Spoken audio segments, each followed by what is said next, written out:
Hey guys, how's it going? This is Chappie over here at Intense, and for today's video we're going to be going through the process of unboxing and building your new Intense mountain bike.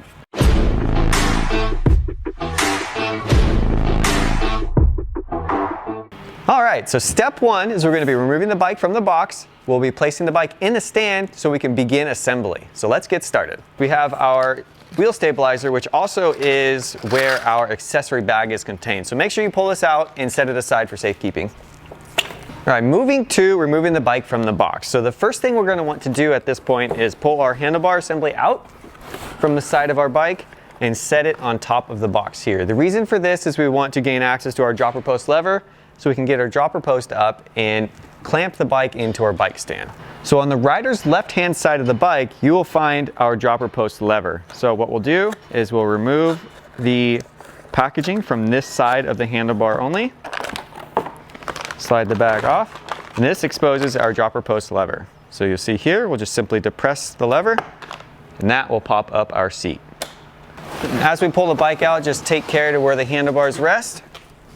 Swing the bike around, place it into the stand. Step two is going to be removing the packaging from the bike and getting the bike prepped for assembly. So with the bike in the stand and all the packaging removed, let's go ahead and get our tools ready so we can begin assembly. In this package, this is included with your bike. This is your accessory bag. This is where you'll find your 3-way and your T25. This is what we'll primarily use for assembly. For final assembly, you'll have your accessory box that will be shipped at the time of registration, and this will contain your torque wrench, your shock pump, and the included sealant for your tubeless tire setup. So moving on to step three. Step three, we're going to be working on assembling our new bike. Today, we'll be working on our 21 Sniper XC Pro. So first thing we're going to do is we're going to install our rear derailleur. So using the 5mm Allen on our included 3-way, we'll take our derailleur, we'll line our derailleur threads up with the hanger. We need to make sure our tab here, our B plate, is located all the way up against our B screw. So the easiest way to do that is just using your finger, apply pressure upwards. Then, as we go to align everything, make sure that tab stays up and we carefully start those threads. So we just want to be sure that this tab is located above the flat surface of our derailleur hanger. So as you can see, we are good to go there. From that point, we can go ahead and gently snug our derailleur in place, and we will come back and torque after final assembly. The first thing we want to do here is we want to take our stem, we're going to spin it around so it's oriented in the forward position, the same position as our fork arch here. And then from this point we can go ahead and remove our faceplate of our stem. We can do this by using our 4mm Allen on our included 3-way. Alright, so with our faceplate removed, we can go ahead and position our bars into place. And also get our faceplates into the proper position. So with the bars and the faceplate in position, let's go ahead and start these bolts by hand. From there, we'll use our 4mm 3-way.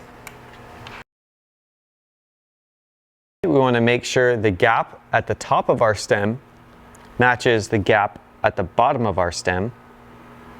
And also, we want to make sure our stem to bar is centered, and we can do this by locating off of these hash marks located on the face of the bar.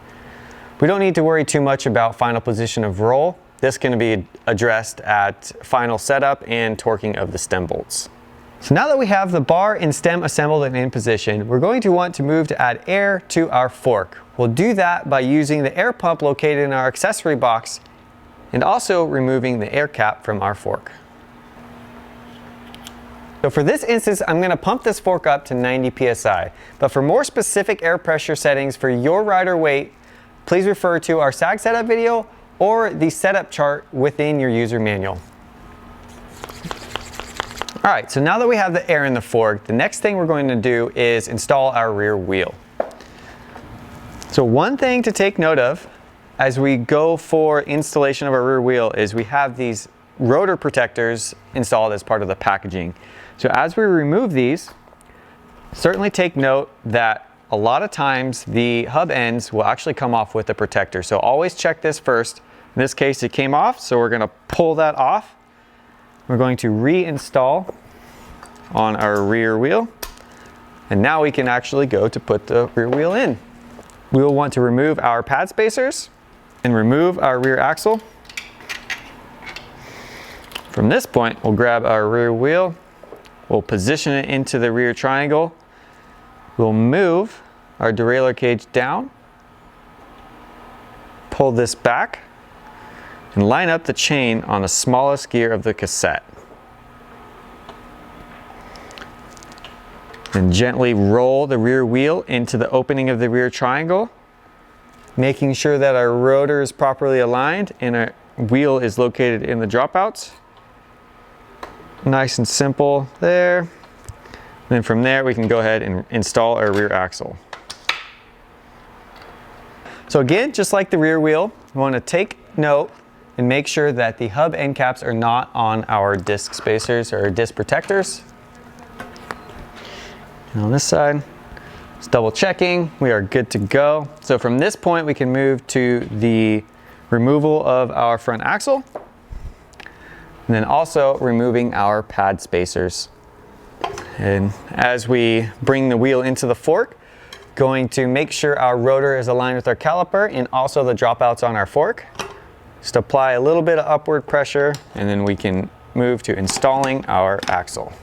Step 4 is going to consist of final torque of the components we've assembled and also our final adjustments to get us ready for the trail. Before we get started, let's go ahead and get some air in those tires. So we'll do that by using our floor pump. The first thing we're going to want to address as we go and torque each of the components that we've installed is our rear derailleur. And we're going to torque our rear derailleur bolt, in this case, from 8 to 10 Newton meters. So we will go to 9 for good measure. The last thing we will address here is our rear axle. On the Sniper specifically, you'll find that this axle is 8 to 10 Newton meters, and on every other one of our bikes, it will be 11 Newton meters. So torquing the front axle, you'll see here 9 Newton meters listed. So with a torque wrench set to 9 Newton meters, we will get this torqued. The next step of this process is we're going to actually be aligning and setting torque values of our stem assembly. So for this, we can go ahead and get the bike out of the stand. The first step we want to do is make sure the roll of our bars is where we like them, or at least a good starting point.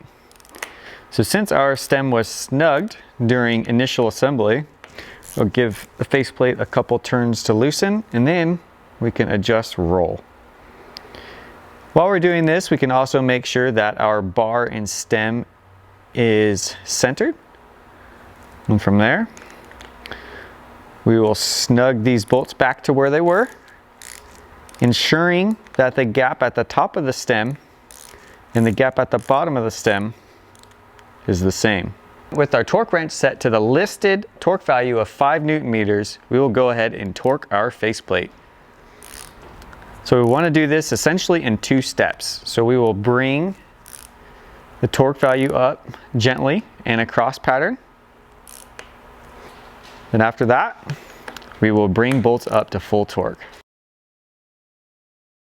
Let's start the process of aligning our stem. So the first step in this is we're going to actually set preload on our headset assembly. We'll be doing that using a 5mm Allen on our included torque wrench on the headset bolt located at the top of your stem. 2 to 3 Newton meters is a great start. And what you're looking for is a little bit of resistance, but not so much that you get binding. So this feels great. So the next step here is we're going to make sure our stem is aligned with our front wheel. The easiest way to do that essentially is off of the face of the bar, we're going to orient off of the front of our fork. So just make sure everything is nice and straight. Switch back to our 4mm Allen. Off of our pinch bolts on our stem, we will torque to the listed torque value of 5 Newton meters. So with that completed, our stem assembly is ready to ride. One thing to also take note of is our seat clamp torque value as well. So on our Sniper, it will be 4 Newton meters. On all other models, it will be 5 Newton meters. All right, so that is looking good. And from here, we're just simply gonna run through the gears. Just go through each one of these gears. Now that we've confirmed that everything's shifting properly, brakes are functioning as they should, this bike is ready to go.